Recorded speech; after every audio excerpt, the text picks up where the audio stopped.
Hey guys, it is midsummer and you know what that means. It is pie making season. And today I am going to show you how to make a beautiful cherry pie that is as elegant as it is delicious. And part of the way it gets its beauty is by the help of a couple of key pie making products. Things that I have fallen in love with over the last year. This video is being sponsored by the Inspired Home website, where I'm a contributor to collaborate with me to show you how to use these great products. For more information on the products I'm going to show you, you can head to their website. I'll leave you a link in the description, and there you will also find a fun little blog post that will tell you all about my first job in high school, which was, coincidentally, a pie maker. All right, so let me show you how to make this beautiful cherry pie. So first up, we're going to make our crust. When we are making a deep dish crust that has a very decorative element to it, like a lattice top, you really do want to make sure that that butter is well worked into the flour. Otherwise, what ends up happening is the butter starts to separate when it hits the hot oven, and you're not going to retain that beautiful shape. So when it comes to making something decorative like this, I do like to pull out my food processor. I love this classic design by Cuisinart. It's the model that I've used for years. And what I like about this model is it is the most affordable model. So if you're in the market for a Cuisinart and you've been holding out, this is a great one to get.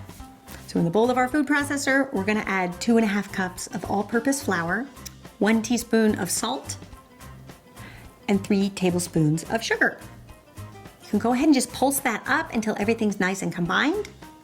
And then to that, we are going to add 1 cup of very cold diced butter. And you just want to add it slowly, pulsing all the while until your mixture resembles a coarse meal. And that's what I love about the food processor. It's hard to get that kind of texture with your hands. And then finally, we're going to add 1/3 cup of ice water, pulsing all the while until your mixture turns into a dough ball. Then you can pull the dough out of the food processor, transfer it to a floured surface. You're going to divide it into 2 equal-sized balls. Then you're going to flatten your dough into discs, wrap in wax paper, and pop it in the fridge for about an hour. Okay, so next up, let's talk about pie plates. I really love this deep dish pie plate from Emile Henry. It's a French company, and I love the way that it has this beautiful scalloped edge to it. It really is going to add that wonderful homemade rustic quality once our pie is baked. Once your dough is all firmed up and ready to go, you can roll it out onto a floured surface. You're going to take your dough, drape it over your rolling pin, place it over your pie plate, and you will have some overhang, and that's what we want at this stage. So allow it to overhang about 1 to 2 inches. And then at this stage, you can take your pie plate and pop it in the fridge just to keep that dough nice and chilled while we work on our filling. This filling is really easy to do because we are going to be using frozen cherries. I love frozen cherries, especially for a pie, because you don't have to pit them. They come already pitted, and it's going to save you a ton of time. But one tip with the frozen cherries, you do want to make sure that they are well thawed out, and I sometimes even give them a little rinse and let them hang out in a colander just to drain, because you want to get all of that excess moisture out of the cherries before you go to bake with them. Otherwise, you'll end up with a really soggy pie. Then to your cherries, you're going to add 1/3 cup of cornstarch, or corn flour, as some of you may know it. You could use regular flour, but I find the cornstarch works even better. So if you do have access to it, go for the cornstarch. And 1/3 cup of sugar. And 1 little pinch of salt. You're going to toss that all up until those cherries are nicely coated with the flour and the sugar. And then let them hang out in their bowl just for a little bit. You will find as those cherries sit there with the sugar and the corn flour, they will emit even more juice. So you do want to kind of give them just a little bit of time. Then we're going to take our pie plate and we are going to fill it with our cherry mixture. But I do like to spoon it out rather than take the whole bowl and dump it into the pie crust, because you'll see if there's any moisture left over, don't put that in the pie shell. Leave that in the bowl. Now at this stage, we do want to take some beaten egg and just brush it along the rim of your pie shell. And this is going to be used to stick our lattice strips and adhere them once we start to fill in our pie. So you're going to roll out your second dough, and then we are going to use my 3rd favorite product for effortless pie making, the pastry wheel cutter by Talisman Design. I love this little gadget because it makes lattice tops so easy. So if you've ever been intimidated by a lattice top, those days are over, because wait until you see how easy this is. You take the little wheel and you just run it through your dough, and you will see you will have a beautiful scalloped strip. No measuring, no cutting, all you have to do is wheel. Genius.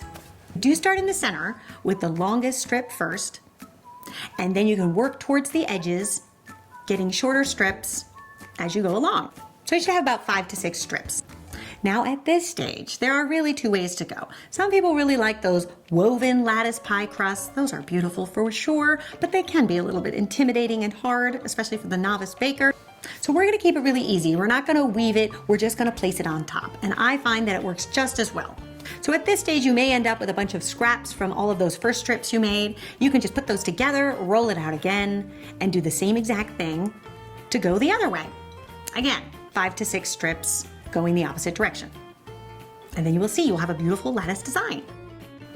And then the next thing we want to do is take a pair of kitchen shears and just cut our dough all around the edge so that we create a uniform length. Then you're going to take the dough, fold it over and press it together so it adheres, and then just go ahead and crimp it all around the perimeter to make sure that you're creating kind of one uniform crust. Now this may not look like much now, but just wait, because then I have another gadget for you that's going to finish this and make it look really beautiful. So introducing my 4th favorite product for easy pie making, the pastry wheel decorator. You place it on top of your crimped crust, and we're just going to travel around the edge of our pie, turning it as we need, and you will see you will get this beautiful little crimped edge to your pie. Isn't that beautiful? So easy, and nobody needs to know how you did it. Except for you and me. This pie is looking quite gorgeous, but we have a few more things to do, but none of it's hard, so just stick with me. We're now gonna take our pie and we are going to pop it in the freezer for at least 10 minutes because we want it to completely firm up before it hits the hot oven so that it retains this beautiful shape. And then moments before it goes in the oven, we are going to brush it lightly with some beaten egg, just so that it turns a nice golden brown and has a nice shine to it. We are going to use my 5th favorite product for pie making, and that is a pie shield. So a pie shield is going to help prevent your crust from getting too brown while you wait for the rest of your pie to bake. That can be a common problem with pie baking, and a pie shield can really help with that. But one of the reasons I really like this pie shield is it's adjustable. It can adjust from 8 inches all the way up to an 11.5 inches. And now it is ready to go, and we are gonna bake it at 425 degrees for just 15 minutes. I know that's a very high temperature, especially for a pie, but one of the reasons I like to start it out this way is it's going to bake our crust, almost like blind bake it very, very quickly, which will help it set up. So go ahead and do that. And then after the 15-minute mark, you're going to reduce the heat to 350 degrees Fahrenheit for 45 minutes, and that will take it through the rest of its baking time. Once your pie is done, you can remove it from the oven, allow it to cool, remove the pie shield, and you will see you will have a beautiful golden brown pie on your hands. But you do need to let it cool for a few hours because as it cools, the juices in that cherries will set up and it'll be a lot easier to cut that way. If you tried to cut into it right now, your whole pie will probably just fall apart. So it does help to do this in the morning if you wanted to serve it for dinner. When you bring this pie to the table, people will be so impressed by your beautiful lattice design. And of course, serve it with a big scoop of vanilla ice cream. All right, you guys, I hope you give this one a try and let me know what you think. And I also hope that you head to the Inspired Home website, learn more about all of these products, as well as read my blog post about my first job as a pie maker. All right, you guys, I'll see you back here next time for another easy and delicious recipe. Until then, bye.